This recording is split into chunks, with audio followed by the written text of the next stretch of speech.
নমস্কার। আমরা পুরুলিয়ার বানসা পাহাড়ের রাস্তায় আস্তে আস্তে অগ্রসর হচ্ছি। আপনারা দেখতে পাচ্ছেন এটা পুরুলিয়ার একটা পাহাড়। আপনারা পাহাড়টাকে খুব মন দিয়ে দেখুন। আমার দৃষ্টি দিয়ে আপনাদের দেখানোর চেষ্টা করছি।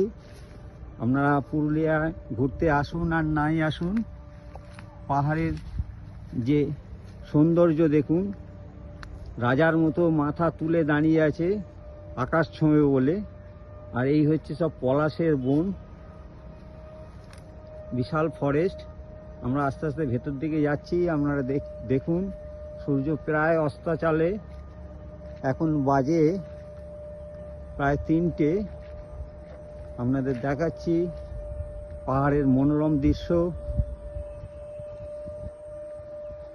আপনারা দেখতে থাকুন কি অসাধারণ বনাঞ্চল এবং এর বিউটিনেস, ন্যাচারাল বিউটি।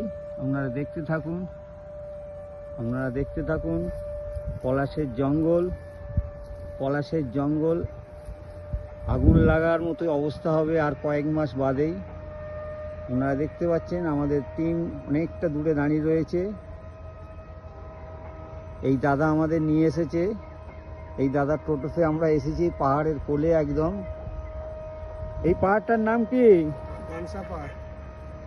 ঠিক করে বলুন। বানসা পাহাড়। আপনারা শুনতে পেলেন, এনারা এখানকার স্থানীয় বানসা পাহাড়ে। এনার সাথে আমরা যখন বাঘমুন্ডি থেকে আমরা ঝালদা আসছিলাম, ঝালদা থেকে এটা কত দূর দাদা? 6 কিলোমিটার দূরে। আমাদের এখন গন্তব্য ঝালদার বিভিন্ন বিহর সম্প্রদায়ের বিভিন্ন আদিবাসী এলাকায় যাওয়ার। তার সঙ্গে বিহররা অনেকটাই পিছিয়ে আছে এবং ওদের অর্থনৈতিক অবস্থা খুবই খারাপ।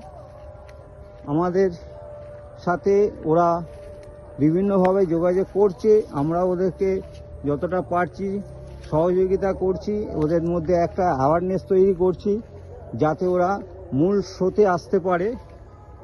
আপনারা বিভিন্ন পত্রপত্রিকায় দেখেন সেই বিহর জনজাতি